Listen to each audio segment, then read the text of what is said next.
ಅರ್ಥ ಆಯ್ತಾ? ಈ ಧರ್ಮೇಂದ್ರ ಚಪಲತಿ ಎಂತದೆಂಬುದು. ಈಗ ಯಾರ ಪ್ರಾಣ ಯಾರ ಕೈಲಿರುವುದು?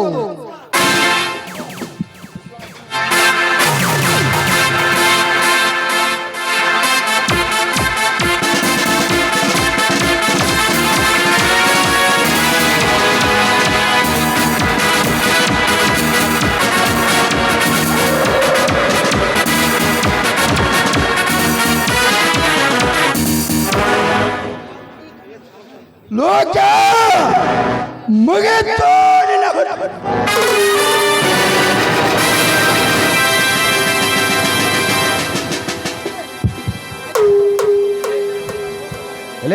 ಕರಿಮೇಂದ್ರ, ಮೋಸ ಮಾಡಿ ನನ್ನನ್ನು ಜೈಲಿಗೆ ಕಳಿಸಿ ನನ್ನ ಮನೆಯನ್ನು ಬೀಗ ಹಾಕಿ ನನ್ನ ತಂದೆ ತಂಗಿರನ್ನು ಕಟ್ಟಿ ಹಾಕಿ ಈ ರೀತಿ ಚಿತ್ರಿಸಿ ಕುಡಿಯ ಆ ಮೂರ್ಖ. ಈಗ ನಿನ್ನ ಪ್ರಾಣ ತೆಗೆದೇ ಬಿಡಲಾರೆನು.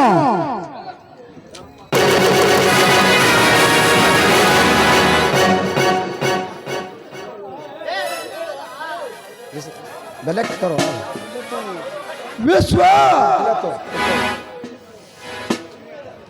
ವಿಶ್ವ ನನ್ನ ಆಯುಷ್ಯ ಘಟಕ ಪಾತ್ರೆ ಹೊಡೆದು ಹೋದರು. ನಿನ್ನ ಘಟ ಉಳಿಕೆ ಸಾಯಿವೆ. ಅನುಭವಿಸು.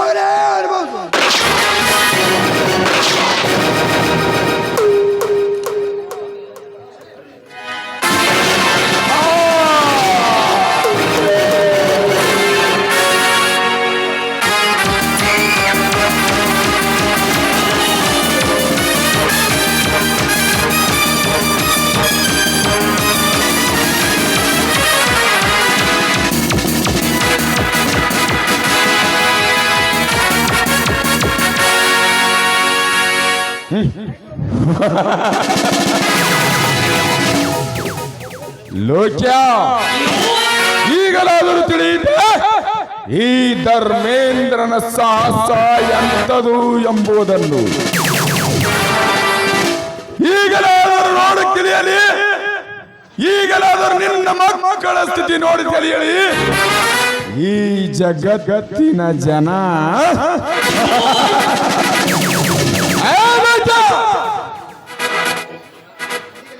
ನಿನ್ನೀಗಲೇ ಕೊಂಡಕ್ಕೆ ಕೊಲ್ಲುತ್ತಿದ್ದೆ. ಆದರೆ ನನ್ನನ್ನು ಕೆಲವು ಸಾಹಸದ ಮಾತುಗಳನ್ನು ಹೇಳಬೇಕಾಗಿದೆ.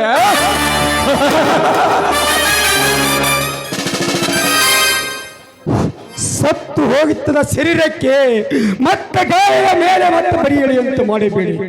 ಬೇಗನೆ ಕೊಂದು ಬಿಡು ನಮ್ಮನ್ನು. ನಿಮ್ಮನ್ನು ಹಾಗೆ ಕೊಲ್ಲುವುದಿಲ್ಲ. ನನ್ನ ಸೂರತನದ ಪರಿಚಯ ಹೇಳಿ ನಿಮ್ಮನ್ನು ಸಾಯಿಸುತ್ತೇನೆ.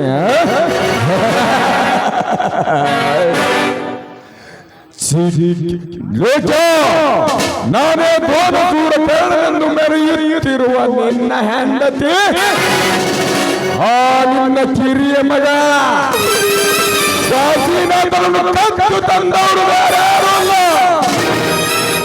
ಅದು ನಾನೇ. ಲೋಕ, ಆ ನಿನ್ನ ಕಿರಿಯ ಮಗ ಕಾಶಿನಾಥನೇ ಕರ್ಮೇಂದ್ರ. ಕರ್ಮೇಂದ್ರನನ್ನು ಹೋಗಬೇಕೆಂದು ನನ್ನ ಮನೆತನದ ಮೇಲೆ ಮಾಡಿದ ನಿಮ್ಮ ತಂದೆ ಸೇಡಿಗಾಗಿ ಅಂದು ನಿನ್ನ ಹೆಂಡತಿಯನ್ನು ಕೊಲೆಗೈದು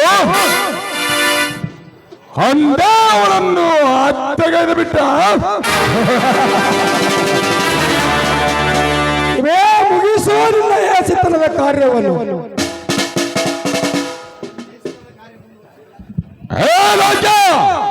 ನನ್ನ ಹೇಸಿತನದ ಕಾರ್ಯ ಮುಂದುವರಿಸಬೇಕಂತಲೇ ನಾನು ಈ ಕಾರ್ಯ ಸಾಧಿಸಿದ್ದು. ಲೋಕ, ಚಿಕ್ಕ ವಯಸ್ಸಿನಲ್ಲಿ ಪರದೇಶಿಯಾಗಿ ಬಿಕ್ಕುತ್ತಿರುವ ಈ ಕೂಸಿಗೆ ನಾನೇ ತಂದೆಯಾಗಿ ಜೋಪಾನ ಮಾಡಿ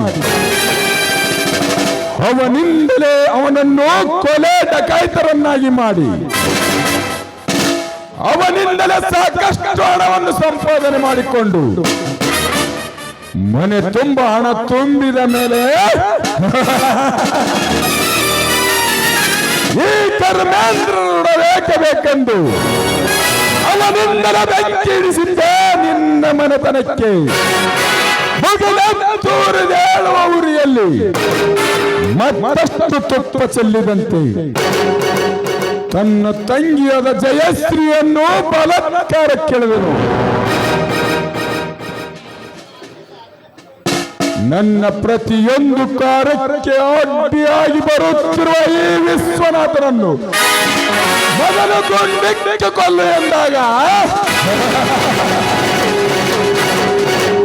ಎಲ್ಲಿಗೆ ಉರಿ ಹತ್ತಿತು? ಅಣ್ಣ ತಮ್ಮರಲ್ಲಿ ಬೆಂಕಿ.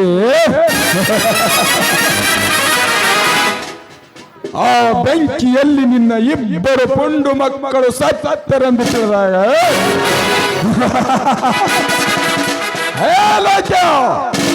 ಈಗ ನಾನೇ ಸರ್ವಾಧಿಕಾರಿ, ಈಗ ನಾನೇ ಸರ್ವಾಧಿಕಾರಿ. ಮುಗಿಯಿತು ನಿಮ್ಮಿಬ್ಬರ ಆಯುಷ್ಯವನ್ನು.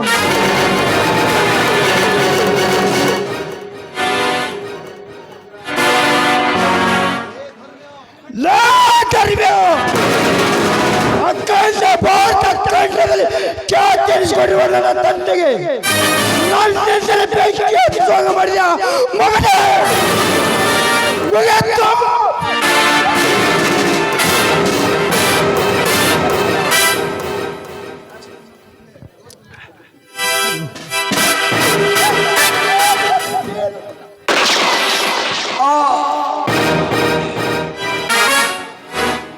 ಕರ್ಮೇಂದ್ರ, ನಿನ್ನನ್ನು ಕದ್ದು ತಂದು ನಿನ್ನ ತಾಯಿಯ ಪ್ರಾಣ ತೆಗೆದು ನಿಮ್ಮ ತಂದೆ ಅಣ್ಣ ತಂಗರಿಯನ್ನು ಕಾಡಿದ ಈ ಬಂಡನಿಗೆ ಇದು ಒಮ್ಮೆ ಜೀವದಾನ ಕೊಟ್ಟು ಬಿಡು, ನಿನ್ನ ಕಾಲಿಗೆ ಬೀಳುವೆನು.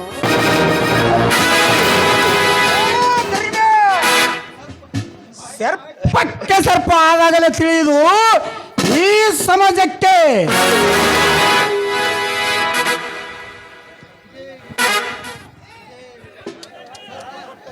ಇದೇ ಸರ್ಪ ಕೊಟ್ಟ ತೀರ್ಪು.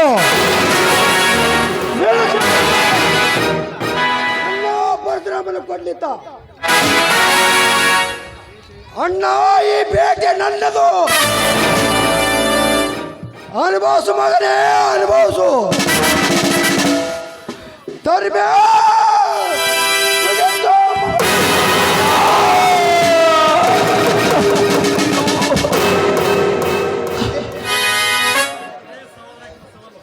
ಇದೇ ಸವಾಲು, ಇದೇ ಸವಾಲು, ಇದೇ ಕೇಳಿ ಅವಳಿಗೆ ತೀರ್ಪು.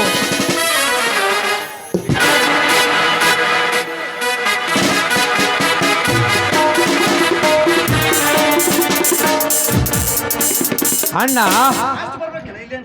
ಅಣ್ಣ, ನಾನು ಬೇಕಾಗಿದೆ ಬೇಟೆಯನ್ನು ನೀವೇ ಮುಗಿಸಿಬಿಟ್ಟಿರಲ್ಲ. ಭೀಮಾ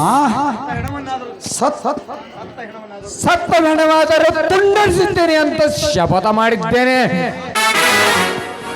ಅಣ್ಣ ಕೊಡಲಿಯನ್ನು ಇಲ್ಲಿ.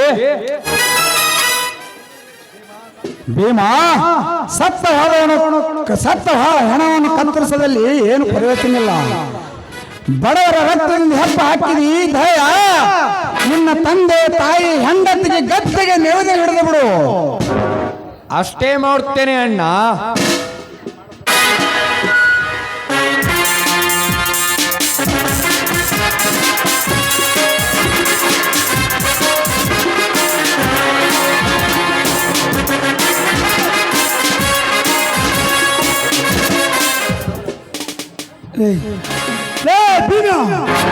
ಏನೋ ಈ ಕೊಲೆ ಅನಾಹುತ?